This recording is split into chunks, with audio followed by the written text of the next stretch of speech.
I've made this effort. Why has nobody made the gesture in return? Yeah. And that's where we have to be careful, because if we don't get the recognition, the thank you, the pat on the back, we can slip into, well, I'm being taken advantage of. Yes, that's right. And you don't deserve me because you don't appreciate me. Welcome to Right Here, a podcast about mental health, connection, and what it means to be human. I'm Christopher Mooney. And I'm Kenyon Phillips. Each episode, we unpack the psychological patterns that shape our relationships, our sense of self, and the way we move through the world. No jargon, no judgment, just thoughtful conversations that invite us to come back to the present moment. Because when we're right here with ourselves and right here with each other, something shifts. We get a little clearer, a little more regulated, a little more right. Right Here is a podcast partnership with WPKN 89.5 FM in Bridgeport, streaming online at WPKN.org and via our free listening apps.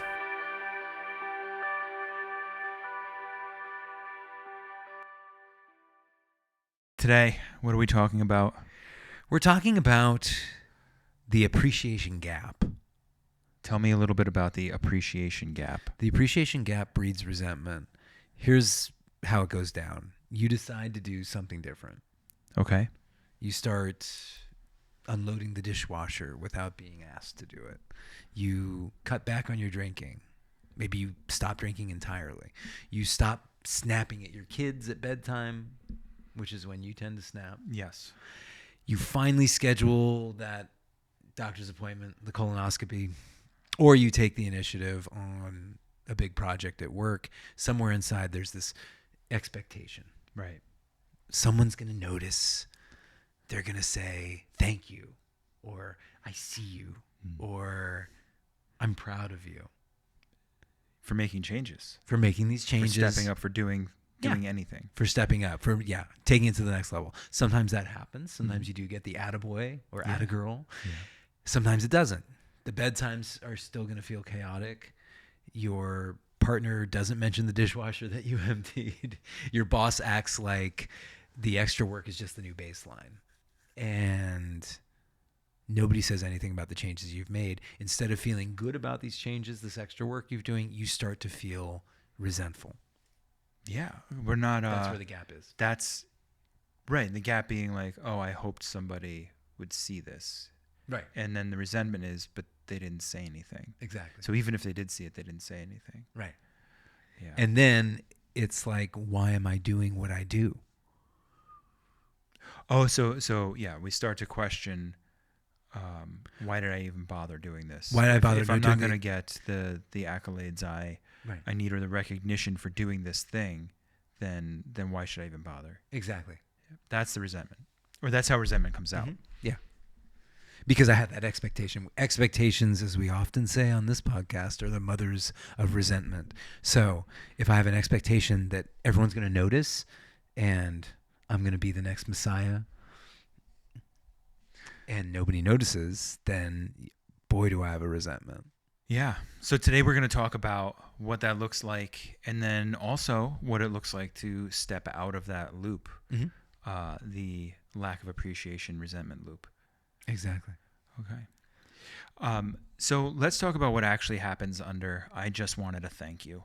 I just wanted you to say thank you, or I just wanted that acknowledgement. Right. Right. So when we change or do something kind for someone else, or we do something kind for ourselves, there's usually two motives behind it. And one is that we have a genuine desire to help, grow, improve our lives, improve the lives of those around us. Right. Or the other one is that we typically have a desire to be seen, valued, or heard, right? Or appreciated. Yeah. And I think that's where those, so one of those things, motives that are happening, I think doesn't breed any resentment. But the other one, I think, does, right? When there's a breakdown in that. And so the wanting appreciation part's often hidden, even from us. So we might not even know or be aware. I mean, we know, but we're not even aware of the fact that we actually want the acknowledgement. But that's why we're doing something exactly for somebody. An act of service. Mm-hmm. So we tell ourselves often, well, I'm just doing the next right thing. I'm just doing, the thing I'm supposed to do. Right. but inside, I think there's this underlying kind of like desire to get recognition, Right. and we're not always mindful of that. Exactly. And so this resentment might even come out of somewhere that we're not even aware of all of the time. Totally. Mm-hmm. And when that recognition doesn't come, when the approbation doesn't come, the brain starts to write this whole narrative, like we talked about in our narrative episode, Changing the Story. They don't care about me. They never notice anything I do. Why do I even bother? Right. It's so funny. We talk about this in the narrative episode that we did, in unhelpful thinking styles. Right. When we think about cognitive behavioral therapy, Mm-hmm. it's more of those unhelpful thinking styles that we have. But our brains really do like to play a lot of tricks on us. Yeah. Constantly. Whether it's teaching or treating anxiety as something really negative, treating anger as negative, telling us that we're not good enough. Like when we start to really look at this, or maybe it's just the frame and how we're getting how we interpret the messaging from our brain. But that's happening here again, as you're kind of talking about, right? Like our brain's telling us nobody notices. It's generalizing, right? Overgeneralizing, emphasizing only the negative, discrediting the positive. Right. It becomes all or nothing thinking. Absolutely. And the idea, we keep coming back to it in other episodes too, resentment. What is resentment? Resentment is when we have an unspoken expectation and we add silence into that. And I love that. That's not just silence from the other party, but that's also our own silence. Got it. So if I have an expectation from you, Kenyon, and I don't tell you what that expectation is, I'm going to be resentful. Right. That's my own silence. And also, if I have an expectation and you just don't say anything, your silence also breeds that resentment. Absolutely. Breeds the resentment. So resentment is unspoken expectations plus silence. Absolutely. And as we've said in prior episodes, I'm calling back a lot of prior episodes, resentment often crystallizes into contempt. Tell me a little bit more about contempt. Contempt is enmity. Contempt is it's one thing. Resentment, the way it looks in real life is, almost like you're holding a grudge against somebody. Mm-hmm. Contempt, enmity for another human being is akin to hatred. I despise that person. That person repulses me, makes me sick, makes me so angry that I can't even stomach being around them. Yeah, that's pretty. That's at its severe level, right? Right. Yeah, but resentment starts to move into that area. It can start. Well, yeah, and resentment can certainly breed that. So, like, why do we have this expectation for appreciation, and why doesn't it show up a lot? Well, I think, as we've talked about, human beings have a real desire to be seen and heard. Where does that come from? So I think that comes from our, this kind of like tribal sense and survival mechanism that we have kind of built in, in just in being a human. And this idea that if we're not seen or heard, then we're not kind of part of the tribe. Okay. And if we're not part of the tribe, we're going to not eat, we're going to suffer, we're going to not be able to survive. So there's this kind of inherent kind of desire to want to be heard and seen so that we can feel like we're part of, and that can be even just in a partnership or a small unit. Right. It's also, and then that expands and also goes out to the, a bigger population size, and we want to be part of the bigger unit. But I think it's also this idea that we want to feel like we matter. Yeah. And I think we start to attach purpose to it as well, and meaning. And so if the things that I say are never acknowledged, or the things that I do are never acknowledged, we start to have this kind of existential question of like, am I even existing? Right. And we get into this space of, well, now I'm getting upset because I know I exist. I know I'm doing things to make myself noticeable and exist. Right. And I'm really putting an effort to make these changes so that my existence is more positive, and nobody's noticing. Right. I didn't get a thank you. I didn't get a parade. I didn't get some kind of like fireworks, right? So it's at any level of this of appreciation. I Right. think it causes us distress, but it actually really goes down to that existential level of like, do I exist and Yeah. does it matter? That's amazing. And survival. And survival. So it's Yeah. both things coupled together, which Right. it really can be a really kind of toxic cocktail if you're not getting Right. if your existence is in question, and then you feel like you're also not going to be able to just go through the motions to survive because Right. you're not part of the group. Right. Oh, that's amazing.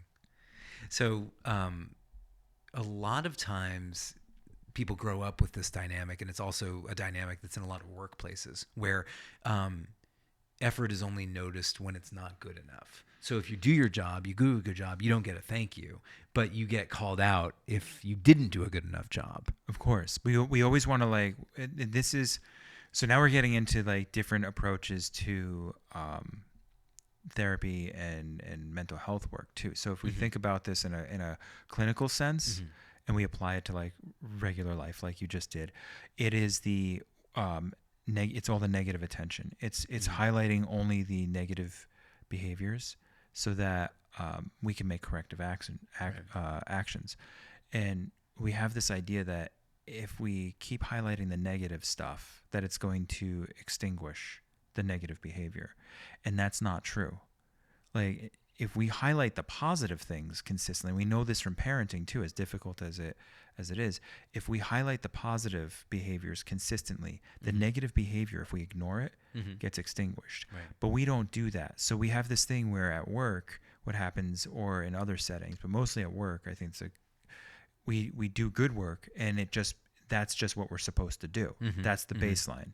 Right. If we do something bad or we make a mistake, it gets highlighted. We get talked to, corrective actions put in place. Sometimes people have to go on like what are they, performance improvement plans? Performance probation. Yeah, Right. I think PIPs or PEPs and things. Yeah. So if you look at like there's all of these things that we have in place to highlight the negative, change the negative, and only really kind of like address the negative behavior. Right. But that's not actually how that works. Exactly. It would be better if we were able to focus on the good. Right. Strengths-based approach that we take, like in mental health. Totally. Right. And by the way, that's, as adults, we have this hunger to be seen. And so this applies to work. It applies to all these different settings. But if I have this hunger to be seen, and if I do this thing, if I do my work well, if I really show up and I do the right thing, somebody's going to notice. And but it doesn't always happen because it's just assumed that that's what you're supposed to do. Right. You're supposed to do a good job at work. You're supposed to follow up with all the paperwork. You're supposed to do everything you need to do, phone calls, all of it. You're supposed to hold the door for people, Right. and not have, not necessarily get the thank you all the time, and the acknowledgement. That's interesting. Just the little things that make working with somebody a little bit more pleasant. There are people who absolutely abandon those and don't use them at all and don't think they're necessary. And then there are those who feel a need to be kind, considerate of other people's time. And you don't get paid extra for that, but it does make the whole process of working a little bit easier. I was talking with somebody this morning already, and they said I was talking about how we want to just kind of like lift people up, and they reminded me of the saying, a rising tide lifts all boats. It's like, oh yeah, that's that, and it speaks to this exactly. Yeah. Right. This exact thing that you're talking about, which is, it makes the workplace will be better if everybody's just focusing on the positive. Right. As opposed to having like a supervisor who wears a T-shirt that says "Nobody cares, work harder," or "That's what the money's for." That's exactly. So why doesn't appreciation always show up? Habit. We get into just repetitive behaviors. Okay. We get used to new behaviors very quickly. So people stop commenting. That's right. We adjust. That's quickly, right. Yeah. As humans. So we just kind of see it. We're like, okay, this is the new norm. This is the new norm, and it happens very quickly. Is that categorized as like taking it for granted? Like if I start unloading the dishwasher and my partner doesn't notice? I think it feels that way. Yeah. I think that's what builds the resentment. It's like, oh, they're taking me for granted, right? but I don't think that That's not actually what's going on. I don't think the other person's sitting there and going like, you know what, this is good. I'm just going to ignore this. Like, it's great that they're here. The problem with resentment is that the other party doesn't even know that it's happening. Right. It's just it's a battle in your own head, and so that's the silent part. Right. If we don't say, hey, I'd like some acknowledgement for doing this, then we're not getting. We're just sitting there and we're having this whole war in our own mind. Right. That the other person doesn't even know they're part of. Right. So it doesn't really make sense, and that's in that whole thing is like, oh, they're taking me for granted. That's one of those battles that we're fighting in our mind. In and of ourselves. Of course. This happens all the time where I spend hours cleaning up after my kiddos, and I am looking for that approbation. I am looking for approval, or at least for somebody to notice. And often, almost always, nobody says anything. Right. And then I'll make these little comments sometimes like, oh, isn't the house really clean this morning? Did you notice how all the dishes are out of the sink? And it's always like, Or just the subtle, and I catch myself doing this all the time, and my wife is an absolute saint because she'll just like play into it. Right. Like, thank you. And she will thank me for it. But I'll be like, oh, yeah, I did the dishes before I ran out the door. I'll just make like the comment, or yeah, I emptied the dishwasher before. And I was like on my way out, and in between sessions, I ran downstairs and I did this. Yeah. And she'll say thank you, which is great. But I catch myself sometimes and I go, why did I have to? The dishes just had to be done. Right. Like, why does it matter? She does them all the time. Yeah. You know, like it wasn't like some special event that happened. It's just to make the house work and not look like a crazy place. I have to like make sure this is done. Absolutely. And if they're there, it took me 3 minutes. Just stop and do it as I walk by. Yeah. Wouldn't it be amazing if your kids actually acknowledged when you picked up their stuff too? That would be incredible. If you were to have, or if I were to have, or anyone listening to have your kids actually acknowledge, like, hey, thanks for cleaning up that total mess that I left this room day. and that room. And I left my plate on the table again. Thank you, Dad, for putting it away again. I would probably have a heart attack if they actually did that. I wouldn't know what to do. I would have that would be the parade that I've been looking for my entire life. The parade was from the table to the garbage to scrape the mac and cheese out of the bowl. It's true though. It is. It's true. Yeah. Yeah, I don't need accolades from anyone else in my life. I just need my kid to acknowledge that I cleaned their plate up again. It could also be, why we don't get the accolades that we're hoping for. The other person may have a very different story, or may see the change you're making as, okay, finally you went down and emptied the dishwasher in between sessions. This is something that should have been happening all along. That's right. So you want a medal for it. Correct. So we weren't starting from baseline in the middle. Right. We were starting at a deficit then, from their perspective. Exactly. This person hasn't been pulling their weight. Right. And that happens in for people to think about this.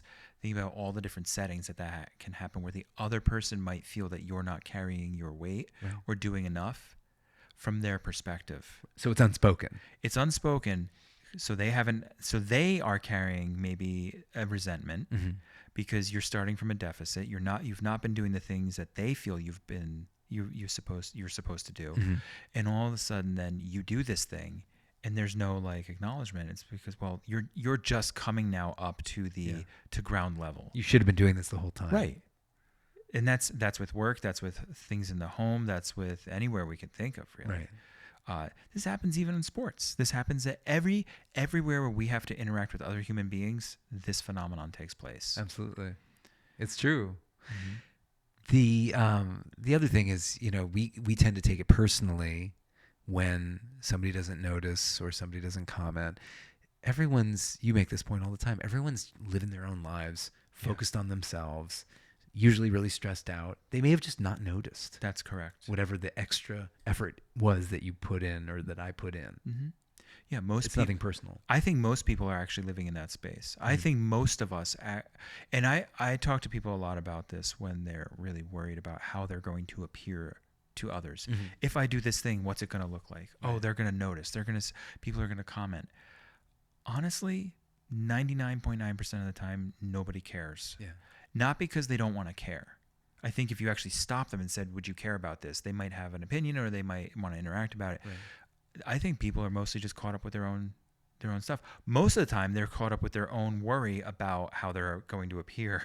So everybody's walking around with this fear of like, oh, what are the other people going to see? Yeah. It's really when we've talked about selfishness and narcissism in that way. Sometimes I think it's a little more complicated, but there is. We're also worried about ourselves and how we appear in the world. We don't pay attention to what other people are doing around us. Right. So part of this, Kenyon, is actually for yourself, walking through the world and maybe setting in. One of the intentions we can set is to look for or pay attention a little bit more to others and seeing is somebody in my life taking an extra step to do something, right? Or just comment on the fact that they did something. Yeah. Oh, you made the bed today. Thank you so much. That's an amazing point to make. And I do that with clients a lot. I say, hey, if they're complaining about not getting a certain response, I'll say, why don't you try, taking the initiative there? And so exactly what you said. Hey, if you're not getting the approbation, why don't you try giving one? Yeah. If in recovery we say, if you're feeling lonely, cut off, like nobody cares about you, call somebody and ask them how they're doing. Do you mean actually do the action you want in your life? Exactly. You put for somebody else. Yeah, and you put that. And you always feel better. You do, because you're doing it for someone else. Mm-hmm. That's when we talk about building self-esteem, and we'll touch on this briefly, maybe get into it a little bit more with this. People always say, "Oh, do esteemable things," right? And nobody ever knows what that means. And I've been doing this work for 25 years. It's the same conversation, especially in early recovery, right? Mm-hmm. Go out and do it. You have low self-esteem. Go do an esteemable act. Right. Well, what is that? It's exactly what you're talking about. Yeah. Go out and do something for somebody. Yeah. Ask how they're doing. Even something as simple as holding the door, without expecting some kind of like accolade for it. Right. Do it without expecting anything in return, right. And you will start to feel better about yourself. Exactly. Because you're living as a better human. Right. And you're contributing to the greater good. It's such a strange concept for to kind of engage in, but it's so simple. Yeah. And it's such a simple way to build our own self-esteem when we feel really down. That's huge. Just to understand that, like, being of service and acting that way when nobody's looking mm-hmm. boosts our self-esteem. Yeah. Makes us feel better about ourselves. Absolutely. So I just want to go back and talk just briefly again and put just a simple kind of like phrase to it. When people have mismatched standards, that's when we get this this gap, right? and that's where the resentment builds. Right. And that's when we feel we've made a huge change, but other people experience it as small. Right. And it really is just looking at like, oh my God, how often have we heard this? I stopped drinking for a week. Don't they understand? Or I have 30 days clean. Don't they understand what a gargantuan task that's been? Right. And it is. And it's a massive undertaking and achievement for somebody to stay sober, right? And clean.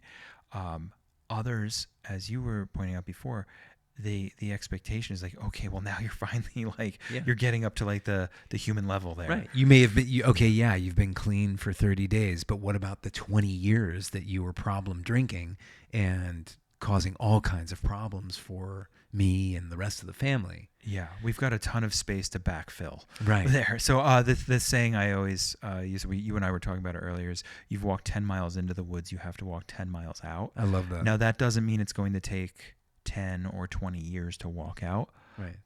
But it's going to take some time. Yeah. And as you learn things, you make changes, that trip is a lot faster. Mm-hmm. It becomes more expedited, but it's still a 10-mile walk. Absolutely. Sometimes you can run it, and sometimes you gotta stop and take a breath. It's true. It's true. And it's the idea of covering the cost of what we do. And how we act and facing consequences. And, I talk about accountability with clients a lot. Yeah. What is accountability? What does it mean to take accountability? in some ways it's like, okay, you pay your debts Absolutely. behaviorally. Yeah. We don't like how that feels sometimes. We It's all it's want hard work. Yeah, I want to like rack up my credit card and then have somebody else come and pay it off. That would be sweet. Nobody's done that. Nobody's just dropped hundreds of thousands of dollars in our laps yet. But one day, Kenyon, It's coming. it'll happen. It's for coming. us. Let's talk about how this plays out in real life a little bit more. Yeah. So we've talked a lot about like The household partnerships. chores. Yeah. Right. I mean, obviously those are the examples we're using, and that's pretty. I think that's almost like pretty evident. Parenting. We see this a lot with parenting, especially with younger kids, and we talk about we both have young kids, so talk about like those basics of like just clean up after yourself, pick up your clothes, pick up your plates, like simple stuff. Yeah. But that can get resentful. Full disclosure, I've done a lot of like reflecting on this because I get so incensed about plates on the table. Right. And my kids are going to listen to this and they're going to be like, Dad, you're like, what's wrong with you? You need to You just calm down. cannot let it go. There's a respect issue too that I realize has literally no value or meaning at all to anybody else. But if I see it as a disrespectful thing, but that's when you talked before about we've grown up in houses where if we conflate respect with just functioning, then we also build resentments too. Absolutely. And so if I mislabel things as, oh, this is being disrespectful to like what we're trying to do in the house and keep a clean house and just functioning and look at all the time your mom puts into this and I put into this. If I treat that as something disrespectful and my kid is just like, yeah, I just wanted to go play Legos and watch Star Wars again, like there's a huge imbalance of expectations there. It has nothing to do with respect. No. At all. It's just preference. And by the way, that's not on our kids to have to correct. No. That's not, they have to be more respectful. We want them to emotionally caretake for us. Right. That's on us to say, yeah, no, that's a me problem. This isn't about respect. This is just kids being kids. Let them go be kids. It's a really good point. So that's just a little sidebar of just like how sometimes I think this, I know I'm not the only one that feels that way. Right. I pray I'm not the only one that feels that way. But that's, I go through it all the time.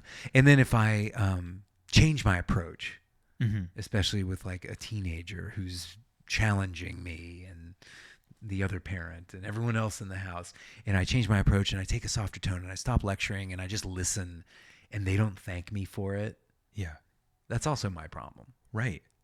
It is your problem. However, the issue is that's that discrepancy again. Oh my God, I've talked to my kids a different way for 3 days straight. I didn't yell before to get my kids into bed, for 3 days in a row. Why haven't they noticed? Right. Why haven't they made some kind of gesture that shows me they noticed? Right. They still fight to go to bed. They still want to stay up. I just haven't yelled about it. But there's no like big change. That change is important though. Right. It's because it's still creating the experience around bedtime. It's still creating the experience for the other people.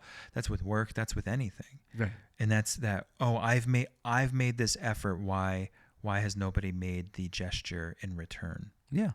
And that's where we have to be careful, because if we don't get the recognition, the thank you, the pat on the back, we can slip into, well, I'm being taken advantage of. Yes, that's right. And you don't deserve me because you don't appreciate me. The word that gets thrown around so much with kids is they're being manipulative. Right. Kids are not manipulative. I mean, they can be. It feels like it. God does it feel like it all the time. Yeah. But like young kids are really not capable of that level of manipulation, that not at least at the level that we're attributing it to as adults. That's such a good point. That's such a good point. They want what they want when they want it. Well, that's but they're familiar. Not employing subterfuge. That's right. That's right. Yeah, we all want what we want when we want it, but that's they're not actively manipulating us with any malice, right? That's not that I'm going to get this from that person. It's just, how can I get this thing? Right. That's it. How can I stay up later? Well, I'm going to delay brushing my teeth. I'm going to delay putting my pajamas on. I'm going to sit and play with my Legos. At least I'm in my room. Right. I love those little moves. Yeah. They are. You watch them, and then when you see them starting to learn how to manipulate, and the wheels are turning, and you can see them, it's really endearing. It can be. It's a little crazy making for me. I have to reset often and take that that approach that you're talking about. And honestly, that's just how, if I view this as a positive, like creative thing, that's a wonderful reframe on it. Yeah. Because it's not really hurting anybody. No. Like what's the it's damage? annoying. It's annoying, but what's the damage here? But and there's a huge opportunity for humor there. There at is. least with my 4-year-old. Yes. Yeah. As they get older, it's less funny. Yeah, right. I'm sure. Go to bed. Work, this happens, right? An employee takes initiative, stays late, improves on a process. I see this a lot when people stay late. Right. It's like work hours are this specific amount of time. Oh, but I stay till 7 or 8 all the time. Right. I never leave here. I'm never the first one out of the office. Mm-hmm. Nobody has said anything. I didn't get a raise. I didn't get this. I didn't get an acknowledgement. Right. It's like, then leave. Yeah. Also, that's a you boundary issue. That's not a work didn't notice issue. That's a really important point. Yeah. Absolutely. And we talked a lot about the recovery process too. I think we've both seen this in working with in the addiction field for so long. Like for a long time. I've made this huge change in my life, because it's such a small feedback loop when somebody is in active addiction. Right. Like it's just everything is about using, waiting to use, getting the thing to use, whether that's drinking or whatever it is. That any little change is going to feel massive to the person who's starting recovery. Mm-hmm. But the other people there's so much other baggage and just stuff that goes with it. It's just like, okay, well, finally, great. Yeah. Now let's see if it sticks. There's doubt. There's worry. Yeah, there isn't trust. There's no trust yet. And yeah, you're right. The person who's in recovery, new to recovery, they come out. Often we say you're on the pink cloud. Yeah. And it's like, love me. Trust me, everything's going to be great. Everything's going to be different. Yeah. And everyone else who's been affected by their substance use disorder is like, well, let's see. Yeah. We need consistency. Again, you walk 10 miles into the woods, you got to walk 10 miles back. Exactly. Consistently. Mm-hmm. Yeah. Let's talk about what helps here. Please. And we mentioned this. I need help. We make the change for us, not for any applause or accolades. So, and that's going to be the important takeaway message here. Do an action for yourself, mm-hmm. not for the applause. And that starts with getting honest about what our hidden expectations are. Right. What's my intention? Yeah. Ask yourself, what am I secretly hoping for here? Yeah. Why am I doing this thing? Mm-hmm. Right. And if I don't get it, what am I going to tell myself about that? So there's 2 steps to this. Why am I doing this? Mm-hmm. Like, what's the purpose behind it? Like, let's not use the word why. What am I doing this for? Mm-hmm. And if I don't get any applause or attention, mm-hmm. then what am I going to tell myself about that? The story that we write every day, every moment is really important. If we think about life in that narrative kind of way, we talk about mm-hmm. narrative therapy a lot. It's one of the approaches from our practice too, but that is it's that how we're writing each page every day, each paragraph, each sentence is extremely important. Totally. And we have a tremendous amount of control over each word that we put on the page, right, as we go through. Absolutely. So we're writing it. Yeah. And I think key to that is, you mentioned like, okay, making a change for you. Yes. Separating appreciation from value. Like, okay, the value of making the change. If I'm making the change for me, maybe it's something that's really quiet. It is. It's always something that's really quiet. I took a run this morning. I got up an hour earlier so I could take a run. I went to bed earlier because I know I'm a grouch and I'm a terrible therapist when I haven't gotten enough sleep. And these are things that I don't do for other people's benefit, although other people can benefit from it. I'm doing it for me. The truth is, I sleep. I have a good night's sleep. I feel great. Yes. I take a run. I'm emotionally regulated. My nervous system is in balance. Yeah. These are all it is. It's do the thing for you and don't broadcast it. Just do it for you. Because if you show up in a better place, you said this, people are going to benefit. Right. You don't need to show them that they're going to benefit from it. Totally. You don't need to tell them, hey, you're about to benefit from how well I slept last night. Oh my God. And that's exactly what Buckle I do. up. That's exactly what I do when I announce to, my kids and my wife in the morning, like, isn't the house clean? Can you believe it? It's virtue signaling. Exactly. And people do it on social media all the time. We're not even sickening. going to get into that yet today. We're going to talk about, so that's separating appreciation from the value of change, right? So if nobody comments, is this still a good thing for me? Right. And in values, does this line up? Does this action line up with who I want to be? Yeah. Even if I don't get any feedback, is this still worth doing? Yeah. When we want acknowledgement, say it. And don't say it as a test to say like, oh, I'm gonna catch them out if they don't acknowledge me.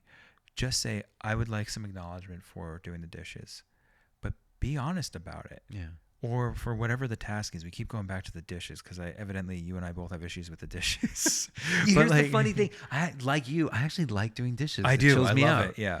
It's meditative. Yeah. But I will say, I've said it before, when I walk into the house and there's a sink full of dirty dishes, I get stressed out. It's our stress, right? Yeah. It is. It's chaos going into the mind, and it's like that. It's the idea of like messy room. If messy insides don't necessarily equate to messy outsides, and vice versa. Just because your room is a mess doesn't mean your inside's a mess. That's a really good point. But we conflate the two things. I do all the time. Right. So we have to be really mindful of that. But going back, if you want if you want somebody to appreciate you or to comment on what you've done, then just say, hey, I'd like some appreciation for this. Yeah. And there are ways to ask for it that don't sound icky. Like just to say, hey, I've been working really hard on something, and it would mean a lot to me to hear if you're noticing, or you're at work, to say to your boss, your supervisor, your partner, hey, I've been actually putting in a lot of effort on this change. Yeah. I'd love to know how it's landing with you. Yeah. That's not like, love me, appreciate me, which nobody's going to want to do. No, but that's the thing. It's, again, it gets to that point, but we're not looking, most people are going to feel kind of gross if that's what's happening. Like if I'm like, you're not just screaming for like love and attention. You want just some small acknowledgement. Right. Would feel nice. So ask for it. Yeah. That's the thing. And I experienced this. I have a bunch of clients who experience this. It feels good to do something for somebody else, to be of service, and to be appreciated. Yeah. And that doesn't mean remuneration. It doesn't mean like, oh, I'm just getting paid for doing something. That means like genuine appreciation. It does feel good. Yes. And if I feel like I'm not being appreciated, then it's probably time for me to show my appreciation to somebody else. As a corrective action for you, right? As an exercise. As an exercise. Totally. The other thing we want to do to kind of like help this is we want to notice where appreciation has become like a condition in our life. Like if so and so doesn't appreciate this, I'm going to stop. Right. Transactional thing. That it is. It's totally transactional. And that means that the changes that we made are driven mainly by external praise and not some internal desire to be a better version of ourselves. Right. Or to just make the world a better place. Yeah. Right. Which I would hope, although I think there's a lot of evidence recently that we're, as humans, really struggling with this. I would hope that there is just everyone has this desire to make the world a better place overall, yet to be determined. But I think that is, not looking for that transactional, like, if I don't get X amount of praise for this, then I'm going to stop doing the thing. Right. I'm only going to do the right thing if I get something out of it. And another way to, I think, close that appreciation gap is for us to appreciate ourselves and actively work on that. Yeah.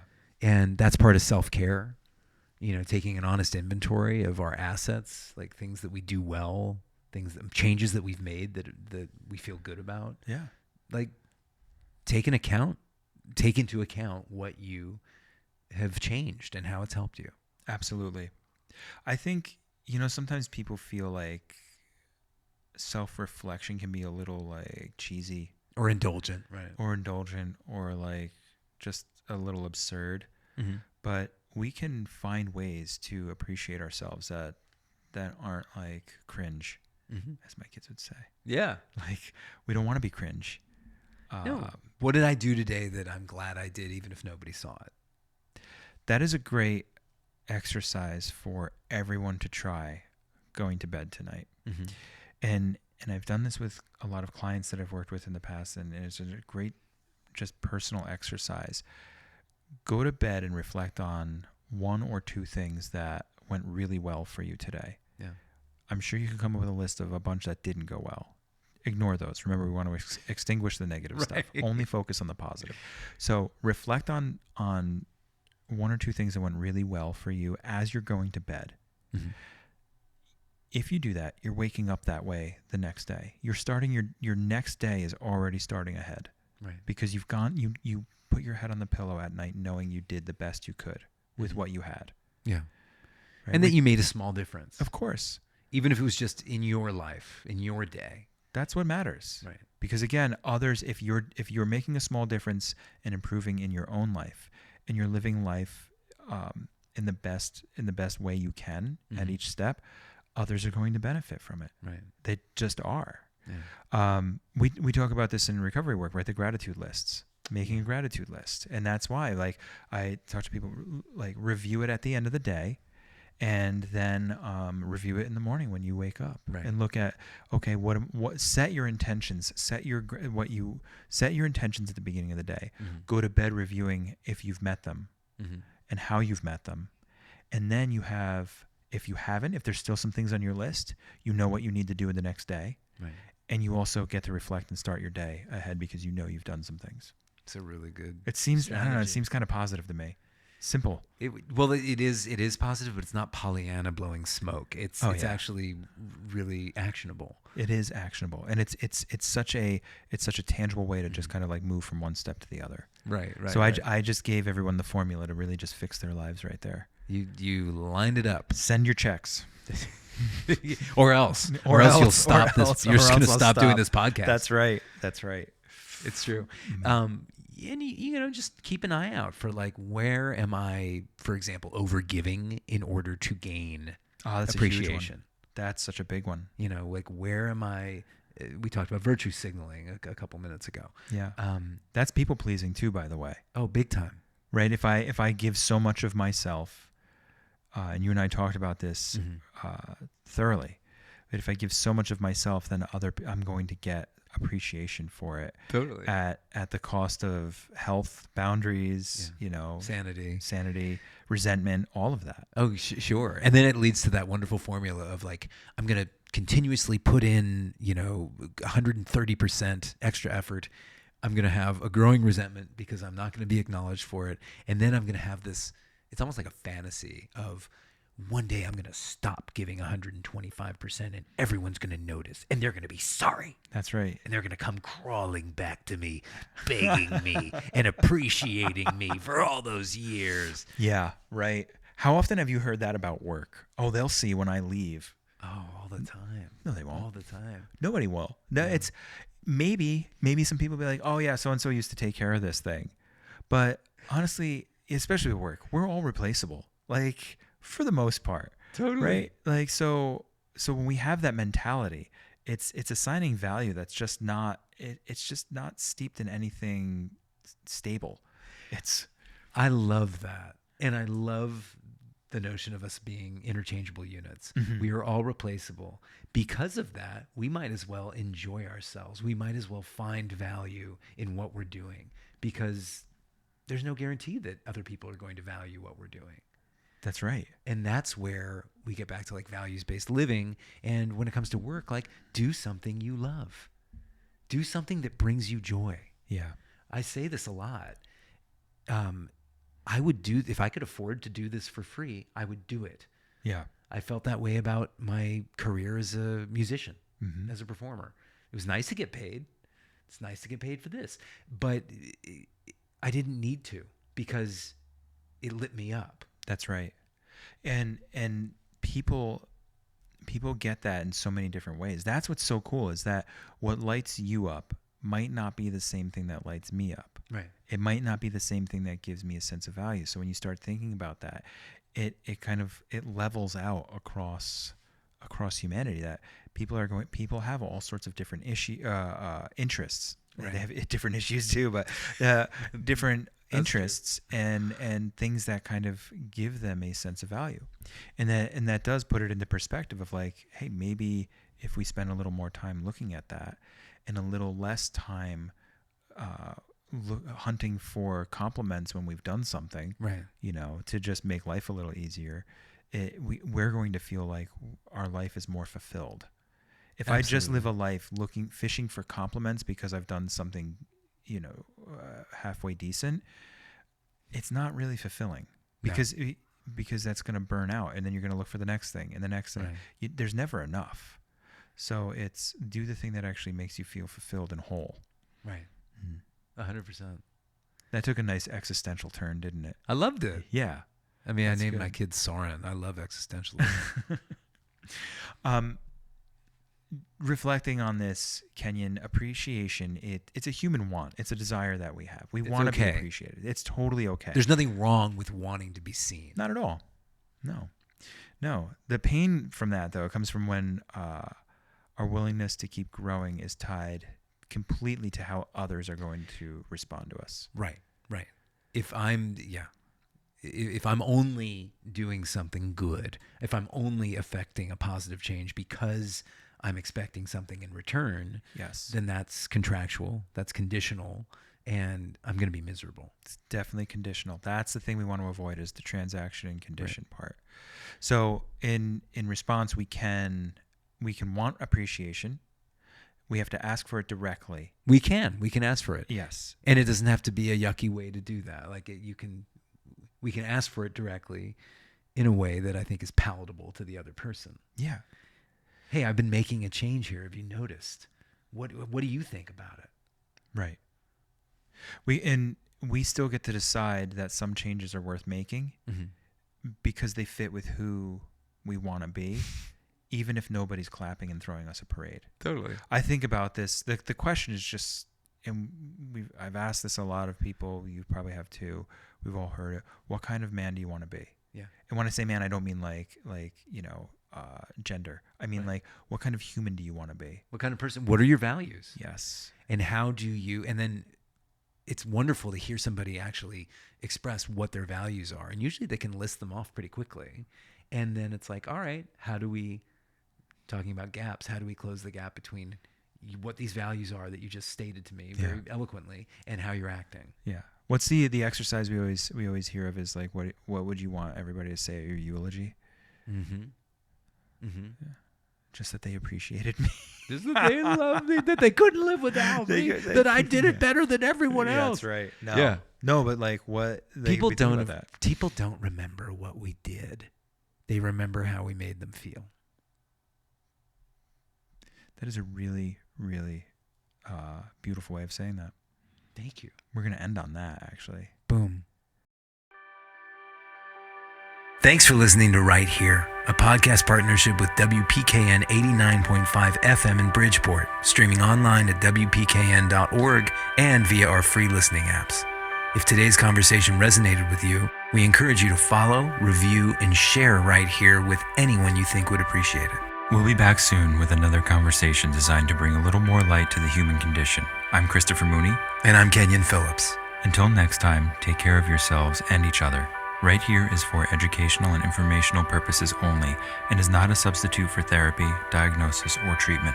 If you're experiencing a mental health crisis, please contact a local emergency service or your trusted mental health professional.